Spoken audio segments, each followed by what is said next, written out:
കർത്താവിൻ്റെ ശ്രേഷ്ഠമായ നാമം വാഴ്ത്തപ്പെടുമാറാകട്ടെ.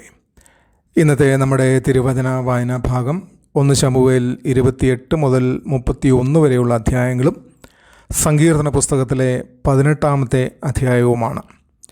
ഈ ഭാഗങ്ങൾ ഒരു രാജാവിൻ്റെ ദുഃഖകരമായ ജീവിതയാത്രയുടെ അവസാനവും ദൈവത്തിൻ്റെ പദ്ധതി പ്രകാരം മറ്റൊരു രാജാവിൻ്റെ ഉദയവും അടയാളപ്പെടുത്തുന്നു. ഇവിടെ ദൈവസന്നിധിയിൽ നിൽക്കുന്ന 2 മനുഷ്യരെ നാം കാണുന്നു. ഒരിക്കൽ നല്ല തുടക്കം കുറിച്ചെങ്കിലും ആത്മീയ അന്ധകാരത്തിൽ അവസാനിച്ച ശൗലിനെയും കഷ്ടതകളിലൂടെ കടന്നുപോയി ദൈവത്തിൽ പൂർണ്ണമായി ആശ്രയിക്കുന്ന ഹൃദയം നേടിയ ദാവീദിനെയും. ചരിത്ര വിവരണം പരാജയത്തിലും മരണത്തിലും ദേശീയ ദുഃഖത്തിലും അവസാനിക്കുന്നു. എന്നാൽ ഉടൻ തന്നെ സങ്കീർത്തനം 18 നമ്മുടെ ദൃഷ്ടി യുദ്ധഭൂമിയിൽ നിന്ന് ദൈവത്തിൻ്റെ സിംഹാസനത്തിലേക്ക് ഉയർത്തുന്നു. ഭൂമിയിലെ രാജ്യങ്ങൾ ഉയരുകയും വീഴുകയും ചെയ്താലും തൻ്റെ ജനത്തിന് അചഞ്ചലമായ പാറയായ കർത്താവാണ് നിലനിൽക്കുന്നതെന്ന് അത് നമ്മെ ഓർമ്മിപ്പിക്കുന്നു. സങ്കീർത്തനം 18 ദൈവം തൻ്റെ എല്ലാ ശത്രുക്കളിൽ നിന്നും പ്രത്യേകിച്ച് ശൗലിൽ നിന്നും തന്നെ വിടുവിച്ച ശേഷം ദാവീദ് ആലപിച്ച മഹത്തായ സ്തോത്രഗാനമാണ്.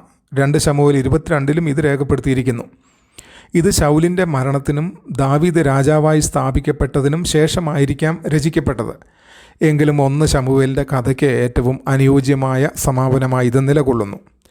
ഈ അവസാന 4 അധ്യായങ്ങൾ ഒരു ചോദ്യത്തിന് ഉത്തരം നൽകുന്നു. വർഷങ്ങളോളം നീണ്ട പീഡനങ്ങളിലൂടെ ദാവീദ് എങ്ങനെ അതിനെ അതിജീവിച്ചു? സങ്കീർത്തനം 18 അതിൻ്റെ ഉത്തരം നൽകുന്നു. സ്വന്തം വാളുകൊണ്ടോ സ്വന്തം ജ്ഞാനത്താലോ അല്ല, കർത്താവാണ് അവനെ വിടുവിച്ചത്.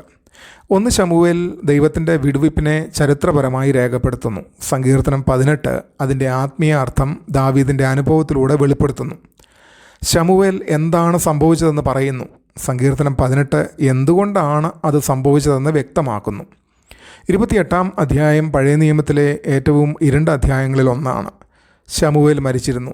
ഫെലിസ്ത്യർ യുദ്ധത്തിനായി ഒന്നിച്ചുകൂടി. ശൗൽ ദൈവത്തിൽ നിന്ന് മാർഗനിർദ്ദേശം ലഭിക്കുവാൻ അതിയായി ആഗ്രഹിച്ചു. എന്നാൽ തിരുവെഴുത്ത് പറയുന്നു, യഹോവ സ്വപ്നങ്ങളാലോ ഊറീം മുഖാന്തരമോ പ്രവാചകന്മാർ മുഖാന്തരമോ ഒന്നും അവനോട് ഉത്തരം അറിയില്ല.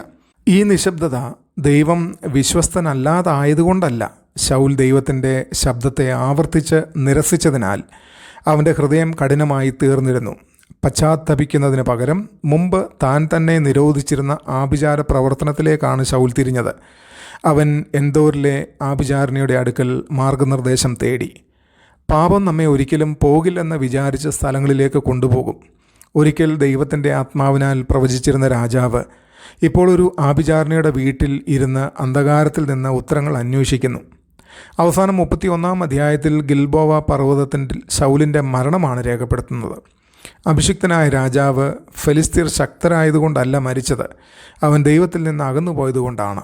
അവൻ്റെ ബാഹ്യപരാജയത്തിന് തുടക്കം അവൻ്റെ ആന്തരിക മത്സരത്തിലായിരുന്നു. ദൈവത്തിൻ്റെ നിശബ്ദതയെ പല വിശ്വാസികളും ഭയപ്പെടുന്നു. എന്നാൽ പലപ്പോഴും ഏറ്റവും വലിയ അപകടം ദൈവം നിശബ്ദനാകുന്നതല്ല, നമ്മുടെ ഹൃദയം അവൻ്റെ ശബ്ദം കേൾക്കുന്നത് നിർത്തുന്നതാണ്. ഓരോ വിട്ടുവീഴ്ചയും അടുത്ത വിട്ടുവീഴ്ചയെ കൂടുതൽ എളുപ്പമാക്കുന്നു. മനസ്സാക്ഷിയുടെ ശാസനയെ നിരന്തരം അവഗണിക്കുന്ന ഹൃദയം ഒടുവിൽ ആത്മീയ സംവേദനശേഷി നഷ്ടപ്പെടുത്തും. ദൈവം ഇന്നും തൻ്റെ വചനത്തിലൂടെയും പരിശുദ്ധാത്മാവിലൂടെയും തൻ്റെ ദാസന്മാരിലൂടെയും സംസാരിക്കുന്നു.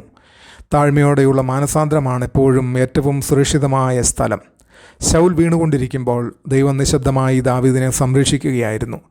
ദാവീദ് ഇസ്രായേലിനെതിരെ യുദ്ധം ചെയ്യാൻ ഫെലിസ്ത്യരോടൊപ്പം പോകുന്നത് ഫെലിസ്ത്യ പ്രഭുക്കന്മാർ അനുവദിച്ചില്ല.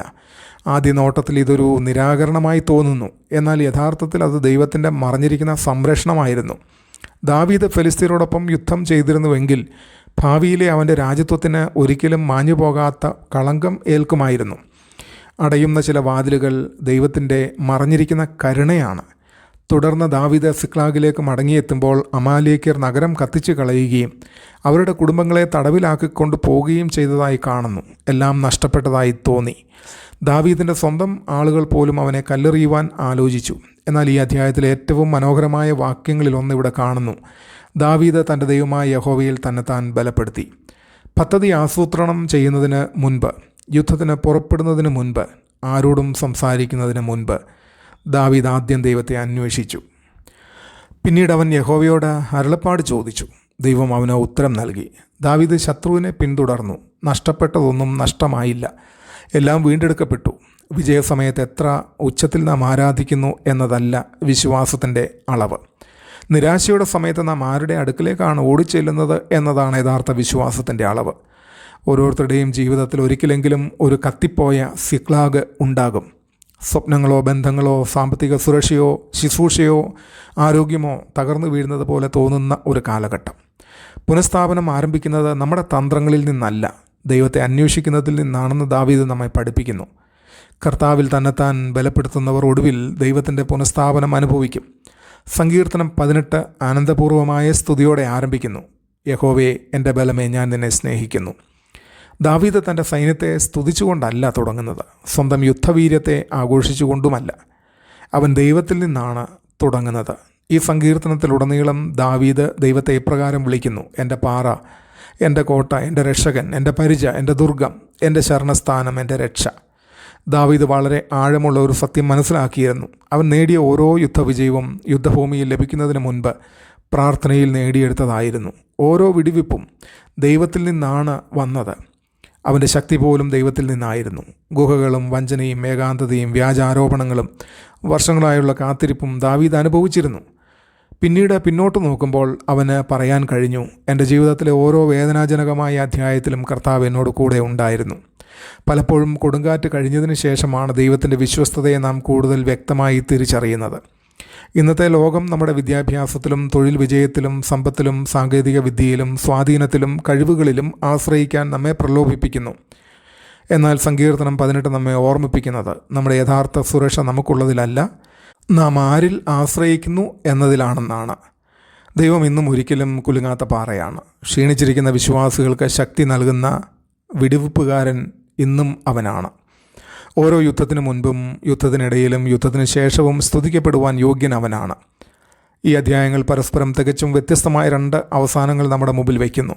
ശൗൽ നമ്മെ പഠിപ്പിക്കുന്നത് ആന്തരിക അനുസരണക്കേടിനെ ബാഹ്യവിജയം ഒരിക്കലും നികത്തുകയില്ല എന്നതാണ്. ദാവീദ് നമ്മെ പഠിപ്പിക്കുന്നത് ദൈവഹിതത്തിൽ അനുഭവിക്കുന്ന വർഷങ്ങളായുള്ള കഷ്ടതകൾ ദൈവഹിതത്തിന് പുറത്തുള്ള താൽക്കാലിക വിജയത്തെക്കാൾ എത്രയോ ശ്രേഷ്ഠമാണ് എന്നതാണ്.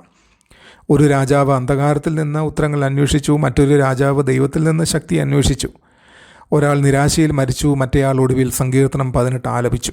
ചരിത്രം ശൗലിൻ്റെ പരാജയത്തെ ഓർക്കുന്നു, സ്വർഗം ദാവീദിൻ്റെ ആരാധനയെ ഓർക്കുന്നു. നമ്മുടെ ജീവിതവും ഖേദത്തിലല്ല, സ്തുതിയിൽ അവസാനിക്കട്ടെ. യഹോവ ജീവിച്ചിരിക്കുന്നു, എൻ്റെ പാറ വാഴ്ത്തപ്പെട്ടവൻ, എൻ്റെ രക്ഷയുടെ ദൈവം ഉന്നതനായിരിക്കട്ടെ. ദൈവം നിശബ്ദനാണെന്ന് തോന്നുന്ന സമയങ്ങളിൽ ഞാൻ താഴ്മയോടും മാനസാന്തരപ്പെട്ട് ക്ഷമയോടെ കാത്തിരിക്കുമോ, അതോ എൻ്റെ സ്വന്തം ജ്ഞാനത്തെയും ലോകത്തിൻ്റെ എളുപ്പ വഴികളെയും ആശ്രയിച്ച് പെട്ടെന്നുള്ള ഉത്തരങ്ങൾ അന്വേഷിക്കുമോ? ദൈവം ഒടുവിൽ എനിക്ക് വിജയവും പുനഃസ്ഥാപനവും നൽകുമ്പോൾ ആ മഹത്വം ഞാൻ സ്വന്തമാക്കുമോ, അതോ സങ്കീർത്തനം 18 ദാവീദിനെ പോലെ എൻ്റെ പാറയും എൻ്റെ കോട്ടയും എൻ്റെ രക്ഷകനുമായ കർത്താവിന് സകല മഹത്വവും നാം സമർപ്പിക്കുമോ? ദൈവം നമ്മെ എല്ലാവരെയും അനുഗ്രഹിക്കട്ടെ. ആമേൻ.